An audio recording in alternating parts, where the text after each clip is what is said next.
सब आपके प्रति बहुत भाव प्रकट कर रहे हैं। अत्यधिक ना कहें, क्योंकि ज़्यादा पूज्यपाद गुरुजी भी बैठे, ज़्यादा कुछ बोल जाएंगे तो गड़बड़ हो जाएगा।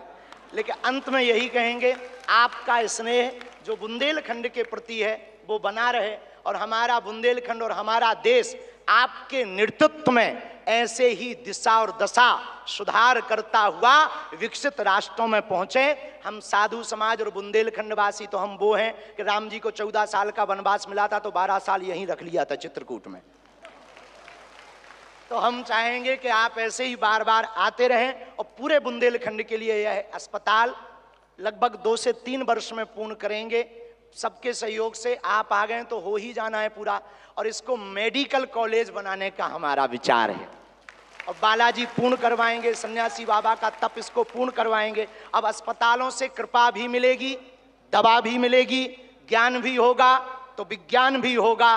और हम आपको निवेदन करें, अतिशयोक्ति हो जाए तो क्षमा करना, हमारे ब्याह में भले ही न आप आइयो, पर उद्घाटन में अगर समय मिल जाए तो आप पहुंचे। माननीय प्रधानमंत्री जी अभी जब माताजी को मिल रहे थे तो हमारी माताजी से कह रहे थे, हम तुम्हारी माताजी पर्ची खोल रहे, और माताजी से बोले अब तुम्हारे मन में ये चल रहा है कि ब्याह हो जाए। उस वक्त तो हम नहीं कह पाए, तो हम कहेंगे हमारी बारात में आप भले ना।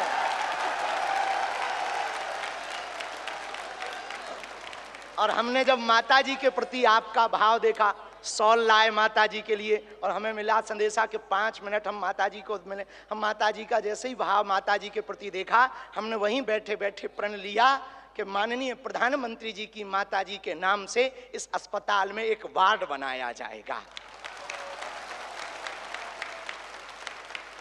हमारे मन में ये आया, और बस यही कहेंगे, हम तो कुछ जानते नहीं हैं, ज़्यादा पढ़े लिखे भी नहीं। अंत में यही कहेंगे, आप स्वस्थ रहें और आप ऐसे ही सत्ता में रहें, ताकि भारत ऐसे ही विकास करता रहे। हरे हरे बागेश्वर धाम की, सन्यासी बाबा की, दादा गुरु जी की। और भैया जी को आज के कार्यक्रम से बुरो लगे, उठटरी बराबर। इसी के साथ में जय श्री राम।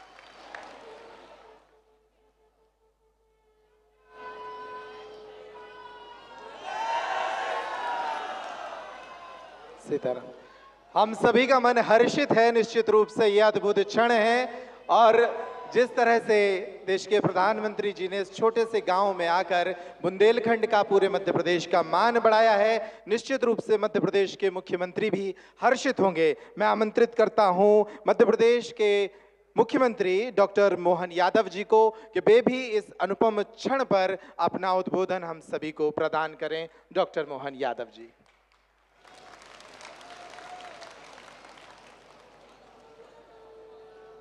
आज का दिन वास्तव में एक अलग प्रकार के आनंद का, उत्साह का, उमंग का, और खासकर बुंदेलखंड की धरती पर यशस्वी प्रधानमंत्री, मैं एक बार अपनी ओर से, सरकार की ओर से और आप सबकी ओर से आपका स्वागत करता हूं, अभिनंदन करता हूं। बोले बागेश्वर धाम की, महाराजा छत्रसाल की। आज यहाँ यशस्वी प्रधानमंत्री का जब आगमन हुआ है, उसके साथ साथ सारा संत वृंद अपना आशीष देने के लिए, आज का दिन तो देवता भी आशीर्वाद दे रहे होंगे, इतना भव्य धाम अपना जगमगा रहा। इंद्र का इंद्रासन भी आज अलग प्रकार से कहीं न कहीं थोड़ी ईर्ष्या कर रहा होगा। हमारे बीच परम पूज्य जगत गुरु साध्वी दीदी, चिदम्बरम महाराज साहब, सभी संत वृंद, हमारे माननीय अध्यक्ष जी, माननीय गवर्नर साहब, यशस्वी प्रधानमंत्री के साथ जब विराजमान है, मैं थोड़ी धृष्टता के साथ कह रहा हूं कि हमारे लिए वास्तव में ये बुंदेलखंड के प्रति पहली बार हो रहा है यशस्वी प्रधानमंत्री का इतना स्नेह कि हमारे लिए पहले यहाँ ये बुंदेलखंड की धरती यशस्वी प्रधानमंत्री के आने से केन बेतवा नदी के माध्यम से पूरे क्षेत्र के लिए जल की इतनी बड़ी सौगात दी, वाकई अद्भुत दी है। हमारा पूरा बुंदेलखंड उत्तर प्रदेश और मध्य प्रदेश का मिला करके स्वर्गीय भारत रत्न अटल बिहारी वाजपेयी की उस भावना को लेकर के जो वास्तव में बुंदेलखंड लोग हमारे लिए बात अपने आन बान शान की हो तो प्राण की बाजी लगा करके वीरता का नया प्रतिमान बना सकते हैं, लेकिन जो प्रकृति की मार थी, जहां सूखा पड़ता था, वहां आपके आशीर्वाद से सुखी रहने का आशीर्वाद मिला है। ये आपकी कृपा है, आपकी मेहरबानी है।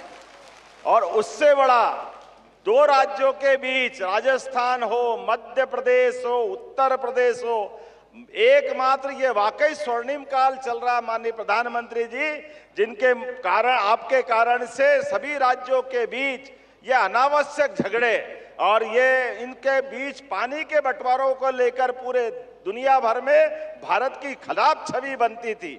लेकिन आपने ये परस्पर समन्वय पे आशीर्वाद देते हुए, और आशीर्वाद के लिए भी कितना बड़ा आशीर्वाद, केन बेतवा नदी का 1 लाख करोड़ का प्रोजेक्ट 90,000 करोड़ आप दे रहे हो, ये कितना बड़ा आशीर्वाद है। ये वाकई बहुत अद्भुत समय चल रहा है। 70,000 करोड़ का राजस्थान के साथ पार्वती कालीसिंध चंबल प्रोजेक्ट, लेकिन आपके आशीर्वाद से उसकी भी 90% राशि माननीय केंद्र सरकार के माध्यम से प्रधानमंत्री जी दे रहे हैं। ये वाकई अद्भुत समय चल रहा है। जो वसुधैव कुटुंबकम की बात हम सुनते थे, आपका मन कितना बड़ा है, कितना उदार है। कोविड के काल में आप देशवासियों की भी रक्षा करते और 40 से ज्यादा देशों में दवाई पहुंचा करके अपनी उस भावना का भी आप आशीर्वाद देते और हमारी सनातन संस्कृति की उस ध्वजा को दुनिया में पुनर्स्थापित करते। आज के इस अवसर पर मैं आपका और विनम्रता के साथ, एक मेरे मन में भी और आप सबके मन में अलग से एहसास हुआ होगा, माननीय प्रधानमंत्री जी विकास के लिए हमको आशीर्वाद देने आए हैं, लेकिन विकास में मंदिरों का भी योगदान होना चाहिए, मंदिरों की भी अलग से दिशा होना चाहिए। ये दृष्टि देने का काम भी आप कर रहे हैं। यहाँ कैंसर रिसर्च सेंटर के स्थापना के साथ, और महाराज जी तो अब और आगे बढ़ गए, मेडिकल कॉलेज का संकल्प ले रहे हैं प्रधानमंत्री की मौजूदगी में। ये बुंदेलखंड के अंदर सबसे बड़ी सौगात होगी। मैं पुनः आपका वंदन करता हूँ, अभिनंदन करता हूँ और धन्यवाद देता हूँ। हमारे लिए आज यही समय है। मैं मान के चलता हूं, अयोध्या की बात आई, मैं बाबा महाकाल के महालोक का भी साक्षी था। माननीय प्रधानमंत्री जी के माध्यम से ये जो हमारे अपने धार्मिक आस्था के केंद्रों पर ये जो नवीन दृष्टि पड़ रही है कि हमारे आस्था के केंद्र भी जगमगाए, लेकिन जीवन उपयोगी उन सारी चीजों के प्रति भी ध्यान जाना चाहिए। ऐसे में हेल्थ डिपार्टमेंट को लेकर के हमारी सरकार ने भी पिछले दिनों आपके आशीर्वाद से सरकार बनने के बाद 3 मेडिकल कॉलेज का लोकार्पण किया है। 12 मेडिकल कॉलेज पीपीपी मॉडल पे आ रहे हैं। लेकिन सच में अपने मंदिरों में कैंसर हॉस्पिटल का आपने निर्माण कराने के लिए आशीर्वाद देने का जो हमको अवसर दिया, ये पूरे देश के लिए नई मिसाल बनेगा। नया एक प्रकार का आह्वान करते हुए कि आपका ये आशीर्वाद सदैव मिलता रहे। मैं मान के चलता हूं मध्य प्रदेश की धरती पर कई कारण से आपका आगमन आज हमारे लिए बहुत उल्लेखनीय है। कल आप ग्लोबल इन्वेस्टर समिट के माध्यम से विश्व के सभी उद्योगपतियों के साथ मध्य प्रदेश को आशीर्वाद देने के लिए, देश के अंदर भी देश के बाहर भी, और ये आपकी ही कुशल मार्गदर्शन है कि कहां 2014 में 11वें नंबर पर भारत का स्थान था, लेकिन समान रूप से सभी क्षेत्रों में काम करते हुए भारत अपने को 250 साल से ज्यादा गुलाम बनाने वाले इंग्लैंड को पीछे छोड़ करके 5वें स्थान पे लिया है। ये आपकी कृपा है, आपकी अपनी कुशल नेतृत्व क्षमता है। और निश्चित रूप से आपके नेतृत्व में अब जर्मनी और जापान भी ज्यादा देर नहीं लगेगी। आप सभी क्षेत्रों में जिस प्रकार से आशीर्वाद दे रहे हैं, मैं आपका पुनः वंदन करता हूं, अभिनंदन करता हूं और उम्मीद करता हूं कि आपका आशीर्वाद इसी प्रकार से मध्य प्रदेश को मिलता रहेगा। एक बार फिर मैं बागेश्वर धाम के महाराज जी को भी बधाई देता हूं, जिन्होंने मंदिर का काम आधा छोड़ करके पहले कैंसर हॉस्पिटल का काम हाथ में लिया है। मैं आपको भी बधाई देता हूं महाराज जी। आज का यही समय है जिसको माननीय प्रधानमंत्री जी के शब्दों में यही समय है, सही समय है। इससे अच्छा क्या समय हो सकता है। नेक काम को तुरंत करते हुए जो आपने अद्भुत एक नया संकल्प लिया है, हम सब आपके उस संकल्प के साथ रहेंगे। मैं पुनः महाराज जी का भी अभिनंदन करता हूं, जगत गुरु जी का भी प्रणाम करता हूं, सारे संत वृंद का प्रणाम करते हुए यशस्वी प्रधानमंत्री को पुनः धन्यवाद देता हूं। आपका ऐसा स्नेह मिलता रहे ताकि प्रगति के काम समान रूप से ऐसे हम चलाते रहें। बोलिए बागेश्वर धाम की, बोलिए बागेश्वर धाम की। और अब वह क्षण आ गया है जब देश के यशस्वी प्रधानमंत्री जी साधना से संपन्न इस धरती को मानव उपयोगी साधनों से संपन्न करने की शुरुआत करने जा रहे हैं। मैं आग्रह करता हूं, वे डिजिटल शिलान्यास के लिए उन्हें एक रिमोट उपलब्ध कराया जाएगा। वे इस रिमोट के माध्यम से आपकी जो स्क्रीन है, जो मंच की एलईडी है, उस पर एक डिजिटल शिलान्यास होगा।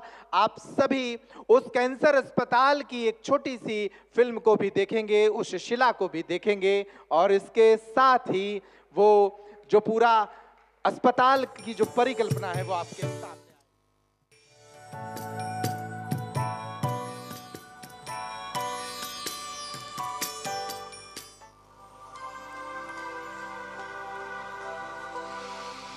बीमारियों को पहले असाध्य माना जाता था, आज उनके इलाज मौजूद है। दुनिया ट्रीटमेंट के साथ ही वेलनेस को महत्व दे रही है, और वेलनेस की बात होती है तो इसमें भारत के पास हजारों वर्ष पुराना अनुभव है। बात ये है कि सब कोई मंदिर बनवाता है, हमने सोचा हम मंदिर नहीं, हम कैंसर हॉस्पिटल बनवाएंगे। अस्पताल में आपका स्वागत है, जो कि राष्ट्रीय और अंतर्राष्ट्रीय क्वालिटी स्टैंडर्ड्स का अनुपालन करता है, जैसे कि AERB, NABH, जो कि भारत का सबसे उच्चतम प्रत्यायन है, JCI, जो कि विश्व का सबसे उच्चतम प्रत्यायन है, और जहां 360 डिग्री पेशेंट केयर और पेशेंट एक्सपीरियंस का ध्यान रखा गया है। 4 व्हीलर पार्किंग, 2 व्हीलर पार्किंग की सुविधा, आरामदेह आगमन प्रस्थान की सुविधा, प्रतीक्षा और पंजीकरण के लिए एक अनोखा प्रांगण, जहां किसी को भी कतार में खड़े होने की आवश्यकता नहीं होगी। जब अस्पताल की बात आती है तो ये एक नया कॉन्सेप्ट है। एक अस्पताल जनरल वार्ड में प्रत्येक मरीज को धूप और प्राकृतिक वेंटिलेशन मिलेगा। तेज रिकवरी के लिए प्राकृतिक धूप के साथ अत्याधुनिक ICU, रेडियोलॉजी में प्रति मरीज 2 रिश्तेदारों के लिए आरामदायक प्रतीक्षा सुविधा। रेडियोलॉजी सेंटर में है लेटेस्ट टेक्नोलॉजी के CT, MRI, 3D sonography, digital x ray और कई सारे अन्य डायग्नोस्टिक उपकरण। 24 घंटे रहने, खाने, नहाने की सुविधा देता है। तुम भी गर्व से कहोगे कि हाँ, हम बागेश्वर वाले हैं, यहाँ दुआ और दवा दोनों की व्यवस्था होगी।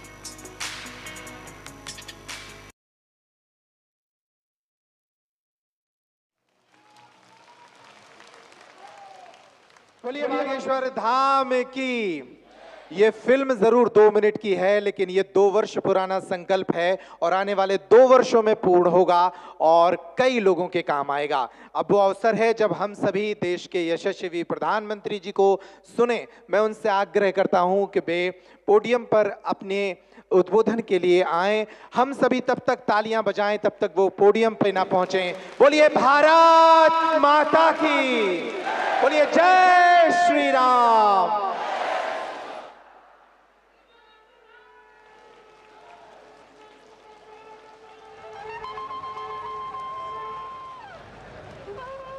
भैया हराओ बोलो, मतंगेश्वर भगवान की, बागेश्वर धाम की जय, जटाशंकर धाम की। अपुन औरण खां मोरी तरफ से 2 ही हाथ जोड़ के राम राम जो। कार्यक्रम में उपस्थित मध्य प्रदेश के गवर्नर श्री मंगू भाई पटेल, मुख्यमंत्री भाई मोहन यादव जी, जगत गुरु पूज्य रामभद्राचार्य जी, बागेश्वर धाम के पीठाधीश्वर श्री धीरेन्द्र शास्त्री जी, दीदी मां साध्वी ऋतंबरा जी, स्वामी चिदानंद सरस्वती जी, महंत श्री बालक योगेश्वर दास जी, इसी क्षेत्र के सांसद विष्णुदेव शर्मा जी, अन्य महानुभाव और प्यारे भाई और बहनों, बहुत ही कम दिनों में मुझे दूसरी बार वीरों की इस धरती बुंदेलखंड आने का सौभाग्य मिला है। और इस बार तो बालाजी का बुलावा आया है।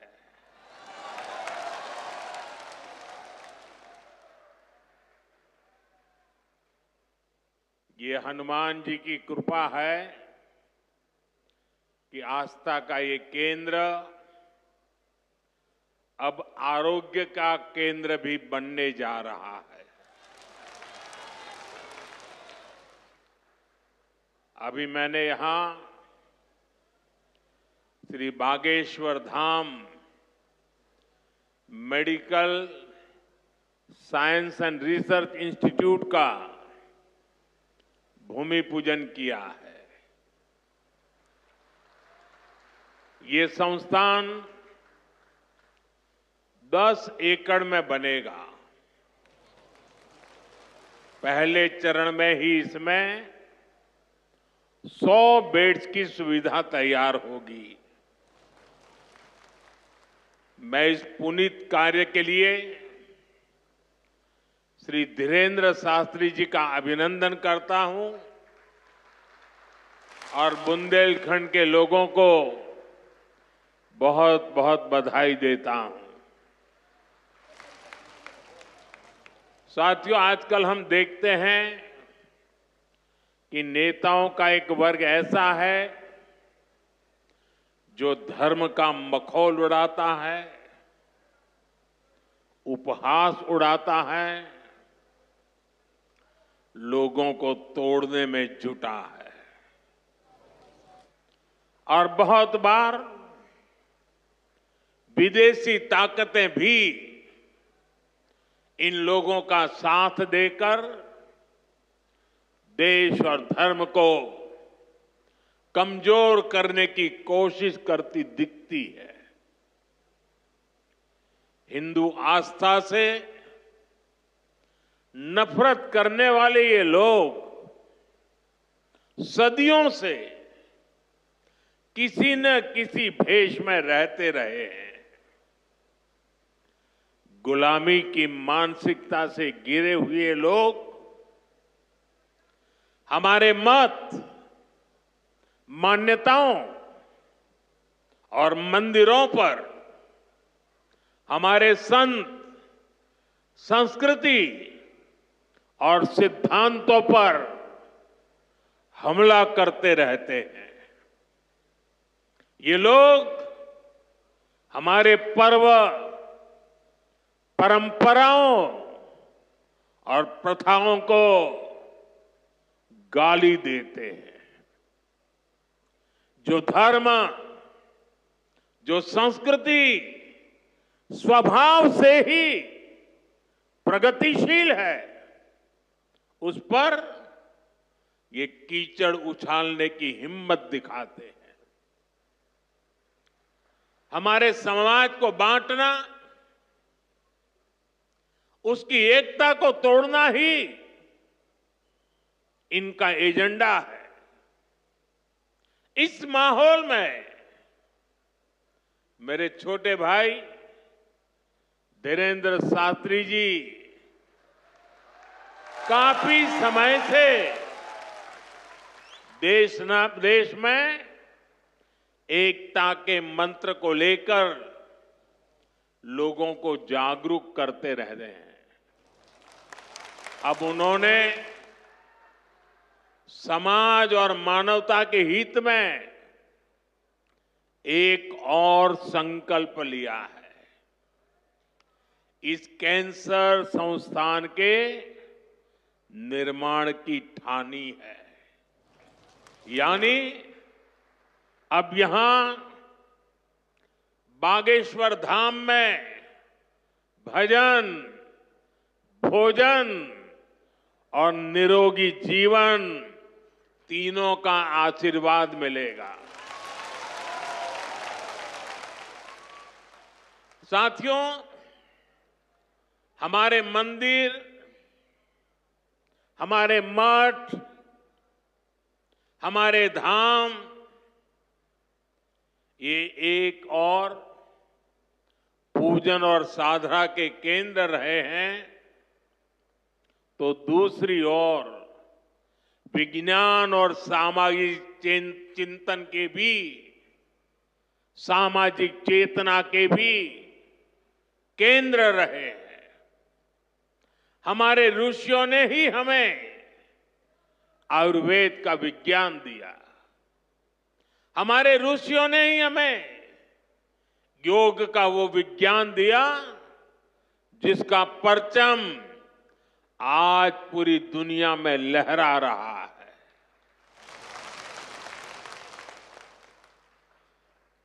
हमारी तो मान्यता ही है,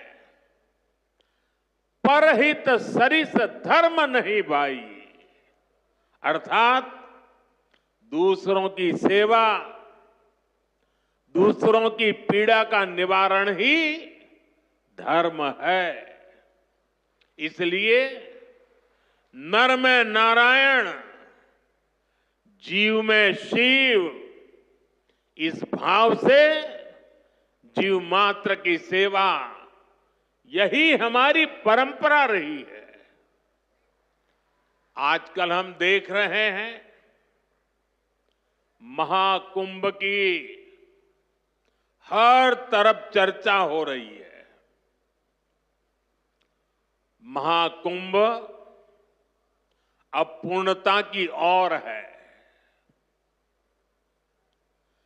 अब तक करोड़ों लोग वहां पहुंच चुके हैं। करोड़ों लोगों ने आस्था की डुबकी लगाई है, संतों के दर्शन किए हैं। अगर इस महाकुंभ की तरफ नजर करें तो सहज भाव उड़ जाता है, ये एकता का महाकुंभ है। आने वाली सदियों तक 144 वर्ष के बाद हुआ ये महाकुंभ एकता के महाकुंभ के रूप से प्रेरणा देता रहेगा और देश की एकता को मजबूती देने का अमृत परोसता रहेगा। लोग सेवा भाव से लगे हुए, जो भी कुंभ में गया है एकता के दर्शन तो किए ही हैं, लेकिन जिन जिन से मेरा मिलना हुआ है, दो बातें महाकुंभ में गए हुए हर व्यक्ति के मुंह से हिंदुस्तान के कोने कोने में सुनाई देती है। एक, वे जी भर करके स्वच्छता कर्मियों की उनके गुणगान करते हैं। 24 घंटे जिस सेवा भाव से इस एकता के महाकुंभ में स्वच्छता के कार्य को संभाल रहे हैं, मैं आज उन सभी स्वच्छता के साथियों को आदरपूर्वक नमन करता हूं। दूसरी एक विशेषता है, जो हमारे देश में बहुत कम सुनने को मिलती है। और इस बार मैं देख रहा हूं, एकता के इस महाकुंभ से आए हुए हर यात्री कह रहा है कि इस बार एकता के महाकुंभ में पुलिस कर्मियों ने जो काम किया है, एक साधक की तरह, एक सेवाव्रती की तरह पूरी नम्रता के साथ देश के कोटि कोटि जनों को संभालना, इस एकता के महाकुंभ में जिन पुलिस कर्मियों ने देश के लोगों का दिल जीत लिया है, वे भी बधाई के पात्र है। लेकिन भाइयों बहनों, प्रयागराज के इसी महाकुंभ में इसी सेवा भावना के साथ अनेक विध समाज सेवा के प्रकल्प चल रहे हैं, जिसकी तरफ मीडिया का तो ध्यान जाना बड़ा मुश्किल है, लेकिन ज्यादा चर्चा भी नहीं हुई है। अगर मैं सभी इस सेवा प्रकल्पों की चर्चा करूं तो शायद मेरा अगला कार्यक्रम डिस्टर्ब हो जाएगा, लेकिन मैं एक का उल्लेख करना चाहता हूं। इस एकता के महाकुंभ में नेत्र महाकुंभ चल रहा है। इस नेत्र महाकुंभ में देश के कोने कोने से आए हुए यात्री, गरीब परिवारों से आए हुए लोग, उनकी आंखों की जांच होती है, मुफ्त में होती है। नेत्र चिकित्सक देश के गणमान्य डॉक्टर 2 महीने से वहां बैठे हुए हैं।